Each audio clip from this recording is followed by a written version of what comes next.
the front part of the shop, which will be part of the event that we're going to be talking about shortly. So this is where we've been housing all the koi. We've got some big fish in this pond here, so the viewing is great. This pond though, the life that it's got in it, just take you for a little walk around. Something a little bit different to the koi industry. These are the mud ponds that are behind us that we're looking for doing our event. Is if you get yourself a ticket, you don't have to have anything to do with the harvesting by getting wet. I think it's going to be an amazing day. If you are interested of coming, first come, first serve opportunity. Within the year in the mud pond, they're up at 50 centimetres. The Whisperer always makes it a bit of fun. Every single fish is available for sale. Hello everyone, welcome back. James the Koi Whisperer. So today coming up on this video, something different for you in this video. Mrs. Whisperer's in there doing the Sunday morning housework. We're planning an event. It's a brand new koi shop that's not even open yet. It's not going to be open until the 28th of September. The event and the ideas that we've got is out of this world, something completely different. We've got limited amount of space available. If you're interested of anything that I'm about to show you and share with you, all the information will be at the end of the video. There's only 50 tickets available if you are interested. That being said, I want to flip the camera around. I want to introduce you to my mate Daryl. So before I hand you over to Daryl to give you a little bit of a walk through what he's got going on there, he has filmed it from his end and sent me the video clips because it's about a 4-hour drive for me to get there. We are planning an event. All of the details with this event will be at the end of this video if you're interested of coming. The shop itself is not open yet. The first initial date of it being open will be the 28th of September 2024. Let's just crack on with this video. I'm going to hand you over to Daryl. Let him tell you a little bit about the shop, where he's at with it and what some of the plans are. And if you're interested of coming to this harvest, that is going to be the event, all of the information, like I said, at the end of the video. But just check this out. Cheers for that, James. My name's Daryl. Some might already know us as Koiheavenuk if you've already seen us on our Instagram. We're based up in North Wales. We are a stockist of Japanese koi. We've been doing this for the last 12 months, building this new facility. I'll show you what we've done. Here we have the front part of the shop, which will be part of the event that we're going to be talking about shortly. So that's hence why these 3 ponds are not full of water yet. The filtration, everything's all in place. We just need to get basically the box liners that are on the floor there put in. Bottom drains are already in. So we stock pressure fittings, pressure pipes, quite a lot of ranges of stuff, really, rubber boots, some products up on the wall. Then we have the 2 ponds at the front. These are approximately 1,800 gallons, these. So these will be set up in the next couple of days. These will be run on the Evolution Aqua K1 filters. Some products that we have in, we've got another stock coming this week of our food, more fittings.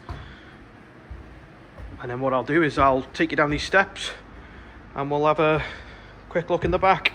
So this is where we've been housing all the koi for the last couple of months. We've got some big fish in this pond here. We've got tozai, which we've been growing in these ponds, hence this one where we got the feeder on. Tozai in this one. So these, as you can see, they're all viewed from above, so the viewing is great. See the tozai, super active. Give them a bit of food.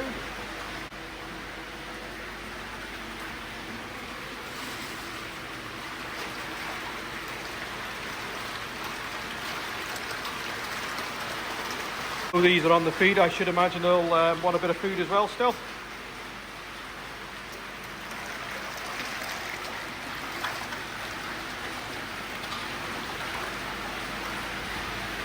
So this pond is roughly 2,200 gallon.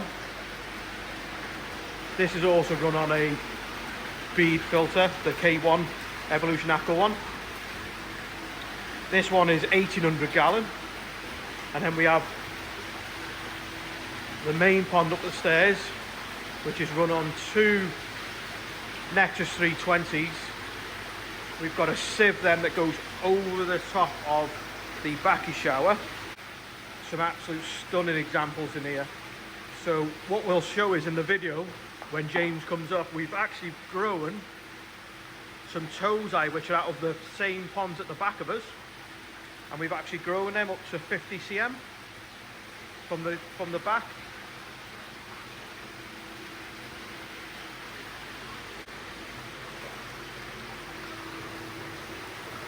So the view from this is just beautiful. When James comes up, we'll run you through the filters that we run these ponds on, which are all beneath. We come up to the viewing platform, come up, and all the filters are underneath this. So we've got filter 1, filter 2, which run the main pond, which is behind us. We have the sieve filter, which is underneath there. These are the mud ponds that are behind us that we're looking for doing our event. The event basically will be a day where we're going to put out for 50 tickets for people to come, view our facility, help out with the harvest of the 2 ponds, which will be new to us. So it'll be quite interesting to see how the fish have done. We'll go down, we'll have a quick walk around the mud ponds. So this is our top pond, which basically what we've done with this pond is we've only put 35 pieces in here, just randomly picked to put in, just to see what they do. So these have been more living on the natural stuff that's in the pond. We hand feed them every day, differently to the bottom pond where that's on a feeder. So it'd be interesting to see the difference in the 2 ponds, how they come out. To be thinking that these ponds are all new this year, they're still around the edges, are all still coming back, the life, the grass. So next year they'll look even, they'll be stunning. This is the main mud pond. So we've dropped the water already down by 1 metre, just ready for the event. We've got to drop it down another metre just to make it a lot more easier on the day to net. What I'll do now, I'll just take you for a little walk around. So we've done our best this year to put a net over it, just to try and keep as much of the predators out as much as we can. To be fair, it's done pretty well, fingers crossed. Still got work to do to this yet. We've got work on the opposite side, but with it being its first year, I think it's done really, really well. You can see from this side now, that is the location of this is it's stunning. The passion that's gone into this, I think you'll be really, really impressed with. I look forward to seeing everyone when they do come.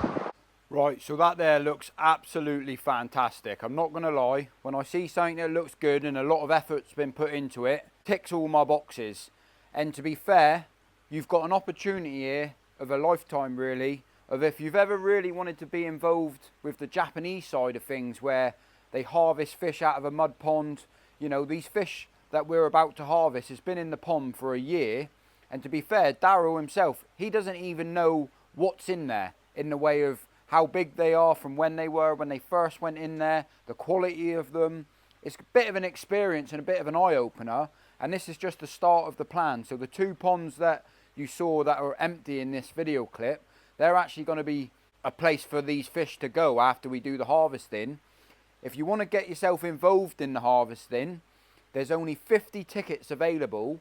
If you want to get involved, bring yourself a set of chest waders and you can help out. I'll be there on the day helping Daryl out. It gives us all a bit of an opportunity to have a look at some of these fish that, you know, you might find something, that special little piece that you can't find or see anywhere else. It will also be interesting to see the development of these fish because, you know, they've been in the mud pond for a year, feeding on naturals, even though they've had pellet as well. It'll just be interesting to see the quality of the fish being in a mud pond, what they look like when they come out. A little bit about the event we're hosting. Down to room and space and availability, there is only going to be 50 tickets available. So if you're interested, the tickets are completely free, but there's a few things that Daryl asks just so we know about numbers, because we'll be doing food. It's more so we get an idea about numbers and space and availability for parking and things like that. So 50 is the maximum Daryl can cater for at one given time. When the shop is actually open, Daryl did say that it's going to be a shop that you can only go there by appointment bookings only, but that will all be confirmed in a later video. This is like the early stages of all of that before the shop's even open. He has got his own Instagram page and bits and pieces like that, but it's not available for the public at the moment. So the first initial date of it being open is, if you get yourself a ticket, will be on the 28th of September.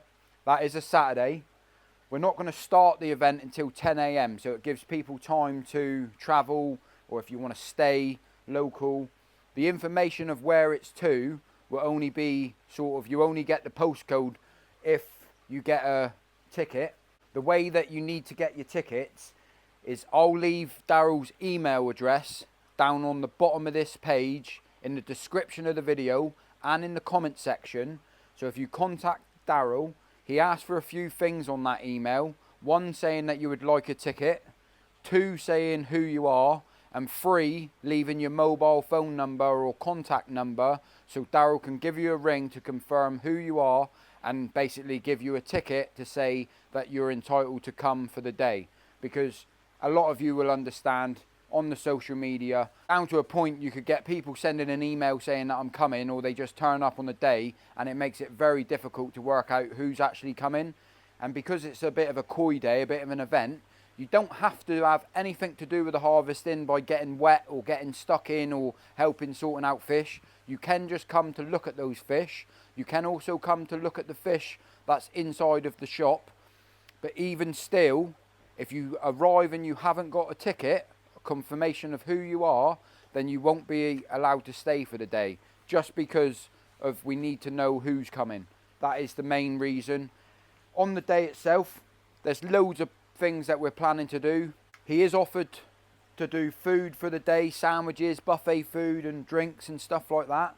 So yeah, I think it's going to be an amazing day. If you are interested of coming, don't hang around, get down in the email section. Like I said, the information is in North Wales. I'm not giving out the postcode or leaving all of Daryl's information of where his website are. I will do that on the video when I go up there. Really, it's a bit of a first come, first serve opportunity. Once these 50 tickets go, they're gone, and we won't be able to house anymore. The main reason of that, the 50 tickets, is not being selected of who comes and who doesn't come. It's more being over concerned about how many people can you cater for with parking and stuff like that when you do an event like this. But it's going to be, I'm really excited about it. Like, getting the opportunity myself to go and see like koi that's been in a mud pond for a year. He was telling me he bought them at 16 to 18 centimetres, I believe. I could be wrong, but within the year in the mud pond, they're up at 50 centimetres. Every single fish is available for sale. So if there's a fish that you see there on the day when you turn up coming out of the mud pond, and it's something that you're interested in, unfortunately you won't be allowed to take that fish away with you that day, because Daryl needs to make sure, quarantine them, make sure that they're all completely fit and ready to go, parasite free and all the rest of it, for a certain period of time. But you can put your name on it, and Daryl will be able to send it to you, or you can come back and pick it up at a later date when the shop is actually open after this 28th of September. Any other fish inside of the shop itself, no one else has had the chance to have a look at some of the pieces in there, apart from the guys that will be going down there on the day, on the 28th, and you can sort of have first dibs. If there's anything there that you like, those fish are available to take away with you. Yeah, it's just going to be a cool koi day. I'm going to be there, so Whisper always makes it a bit of fun. My arm's aching because I've had my phone out for about 6 minutes. Got a wasp next to me. That being said, contact Daryl. Emails down in the comment section, and I look forward to seeing you guys if you want to join us. That being said, thanks for watching the video, and if I don't see you in a week, I'll see you on the 28th of September 2024. Bosh.